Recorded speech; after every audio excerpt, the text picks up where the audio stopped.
Hi everyone, this is Bic Benedict. We're playing Max Payne 3 on hardcore difficulty mode. This is the first fight. We're going back in time a little bit before Max took the job in San Paulo. We have a couple of thugs by the pool table. We also have a thug up on the balcony who wields a shotgun, and I'm going to stay back here and see if I can take him out. This guy can be shot by shooting him on the foot, and then I wouldn't rush this guy. See the guy that I killed right there? I wouldn't rush that guy because he can one-shot you.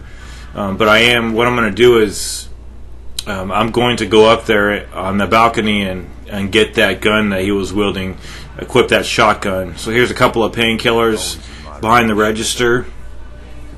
And this was a lot harder for me on hard mode, and I'm going to correct or maybe just amend what I said in the very first video, that this game is harder than Uncharted on crushing, it's harder than Gears on insane mode, and it's harder than Spec Ops on Fubar. I really don't know. It's in a class of its own because it's not a game where you regenerate your health like those aforementioned titles that I just discussed. And it's in a class of its own, and it's just that you've got to play the game and get better at it. This fight coming up is pretty tough. You get a checkpoint right here, though. What I like to do is rush down here, because if you don't protect Passos, he can get slain. So what I like to do is do this move and get a couple of shotgun kills. You notice I took the two guys out on the left and right side, so that when I landed by the bar, I had a little bit of cover, so that the middle guy, he couldn't really hit me. But it's not fail-proof. It's just that with this really powerful gun, we can get really good headshots. And you notice I have 4 painkillers, and there's a couple more on the table. And there's one part in this chapter where I had stacked like 6 painkillers, and then they took me to the next section, and then I had 3 painkillers. So I thought that was really rude.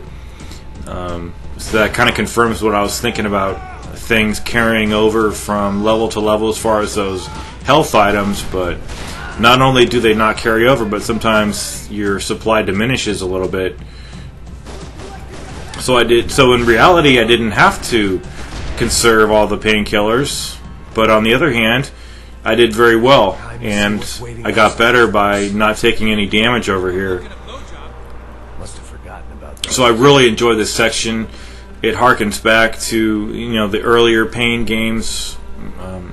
I've never played those games, but I've been told that that's kind of how this is.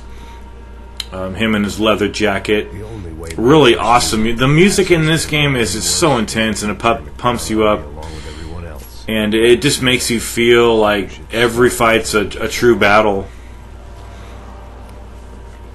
Anyway, so I'm looking pretty good. I got some good weapons.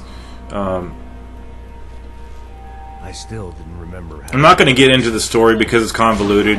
Well, it's not convoluted, but it's just too much to talk about when I need to talk about all the gunfights. If you play the story, you know what it's like. This fight, I don't know what to think about this fight too much. I mean, the guys are really not going to rush you directly, but a couple of them may go over to... See how that guy went to the right? So you just got to take care of that guy. And see how I blind fired on him, but I still got damaged severely.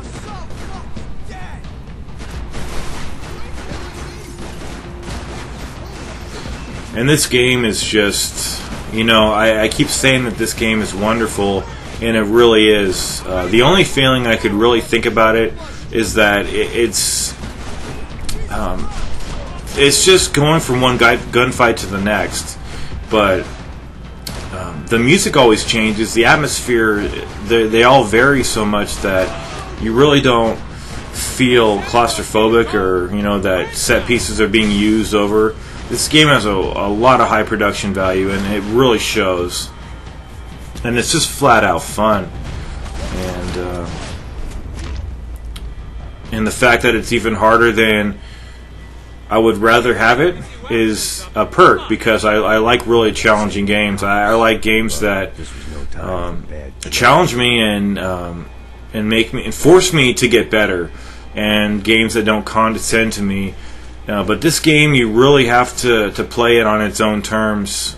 It doesn't let you do what you might want to do, like stealth sections or killing people you might not want to kill. You've got to kill them. Okay, so the situation here is that we're kind of ambushed here, and Passos has assured us that he's going to go around, circumvent these cars, and lay down some cover fire so that we can have these enemies distracted a little bit more. And good news to report. See, Passos is up there. He's a man of his word. And I'm not going to spoil anything, trust me. I'm not going to say if Passos is a good guy or a bad guy.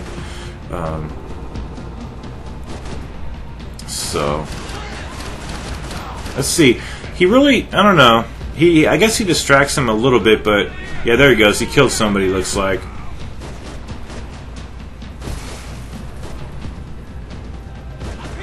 But I didn't really breeze through this level, but like a section like this took me forever the first time I tried to do this on hard mode, and then I beat it on my third try over here.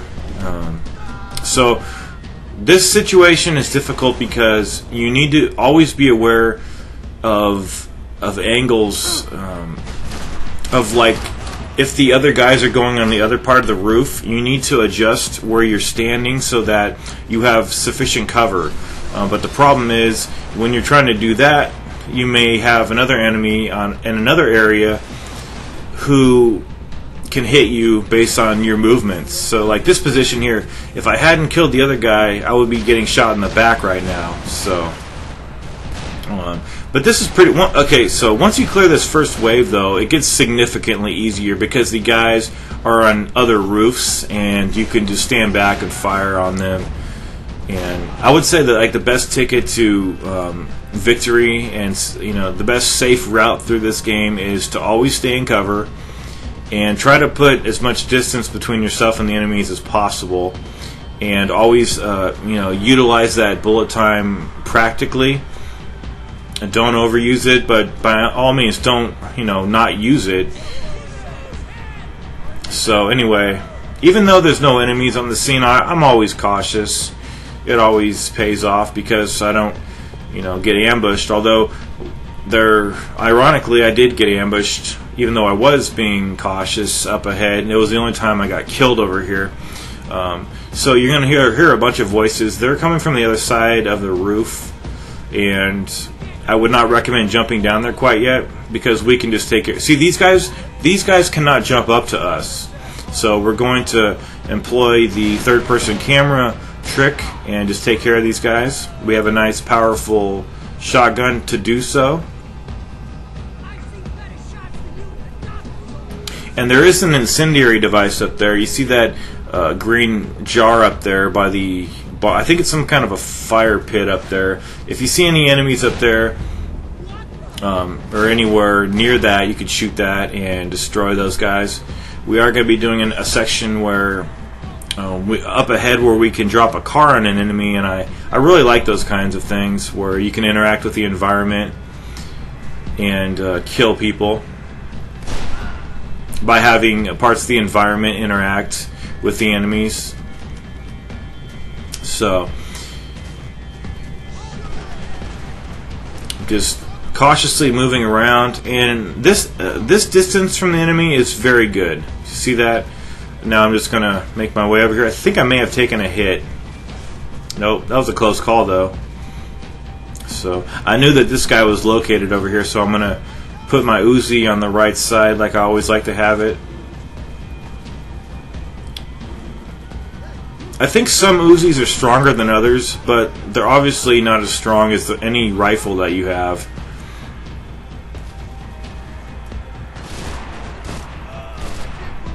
But the main reason I didn't play this game, because I bought this game at release, somewhere around its release date. I think it came back, I think it was out in like the spring of last year or something like that, and I couldn't get the controls. I couldn't find a suitable set of controls to use, but the problem was I wasn't looking completely and finding a good setup. I didn't know that it had a lot of varied setups that were kind of hidden. So, and another thing was, I thought the game was too hard, because it is hard when you're first playing it. But that was back when I was, giving up way too easily on games, and I would never recommend giving up on a game as hard as you might think it is. You put in the time, you will get so good at a game it's not even funny. At this point, I might even venture to say that this game is not as hard as those titles that I mentioned, just because I'm a lot more proficient at it now than I was on hard mode. And I honestly didn't expect hard mode to be the ordeal that it turned out to be, but anyway, so this was the point where I thought the safety was clear. So here is me being complacent, a little bit complacent, and this shit happens. That's just gonna happen. I mean, I was being complacent, but I was also scanning everywhere. You know, like when you're driving, you're just constantly scanning the environment. But that was the last guy, and unfortunately, he took me down. But I got auto-revived with the restorative item, that painkiller. So we're gonna go up here now, and we're gonna do another one of those sequences where we're going in slow motion, shooting foes, and if we fail, then we die.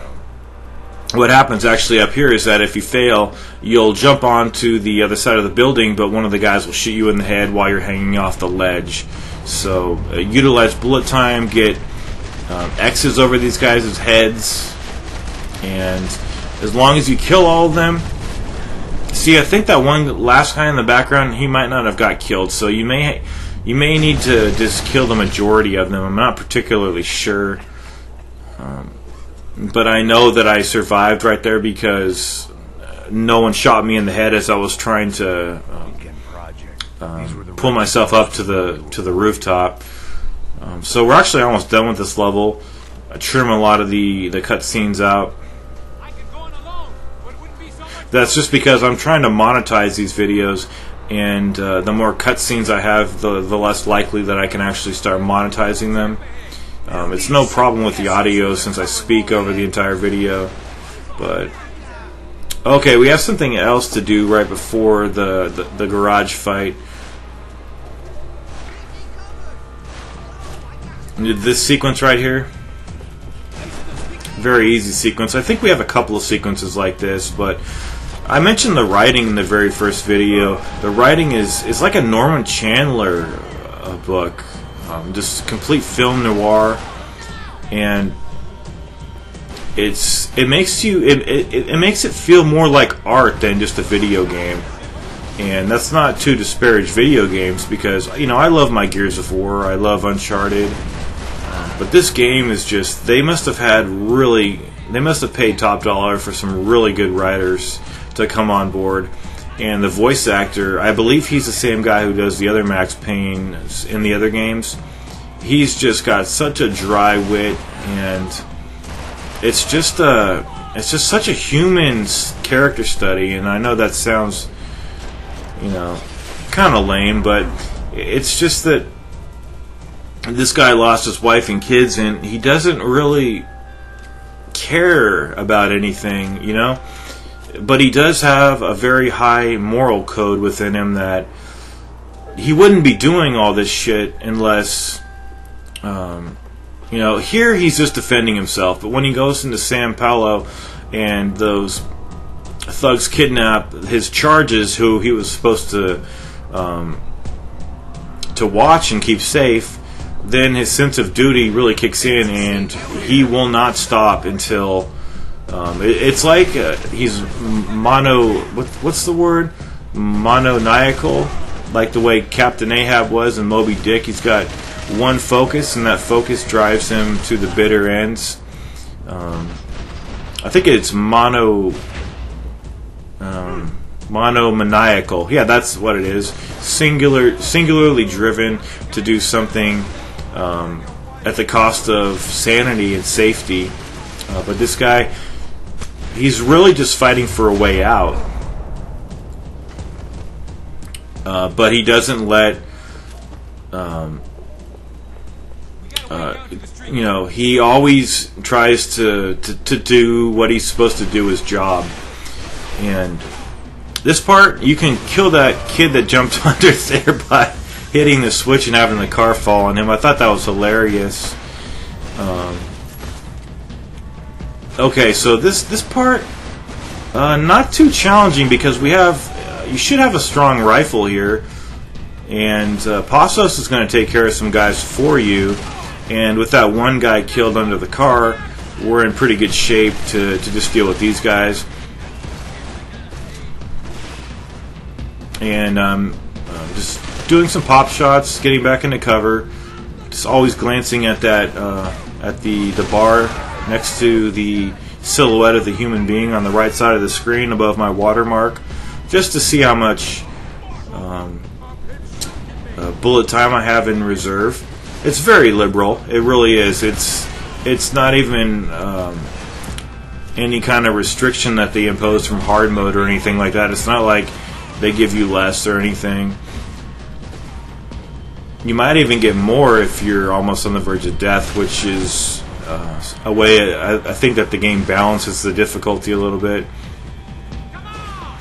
But you see how I have only 2 painkillers here. I had about 6 at some point. Now they just completely lowered my count, which was a shame, but that's how they're going to play it. And I guess that's alright as long as they give me back more painkillers if I die repeatedly like they did on hard mode.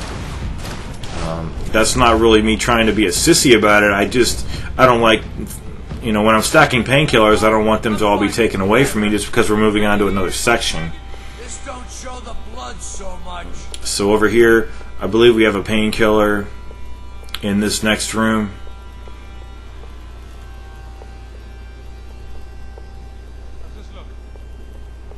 Yeah, there's the painkiller. Pain of leaving somewhat easier. And we're just about finished with this level.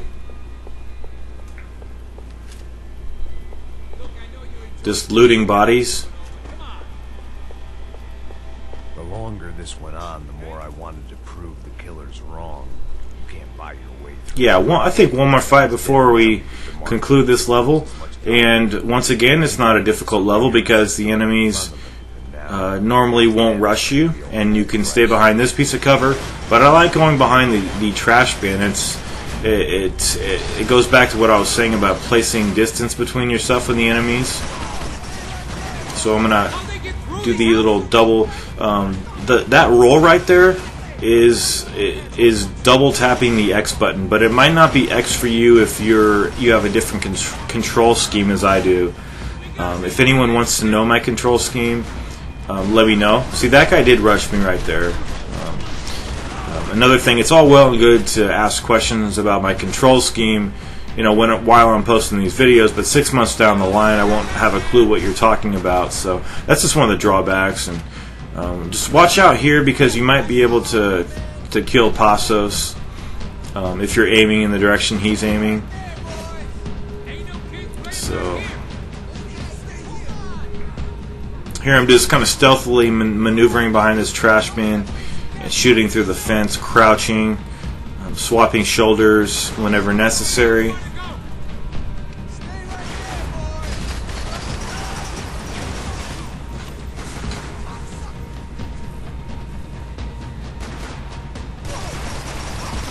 And the next chapter, we're going to be going back to the jungle, and it's a pretty tough chapter. It really is because we're on a boat. So that's the last guy.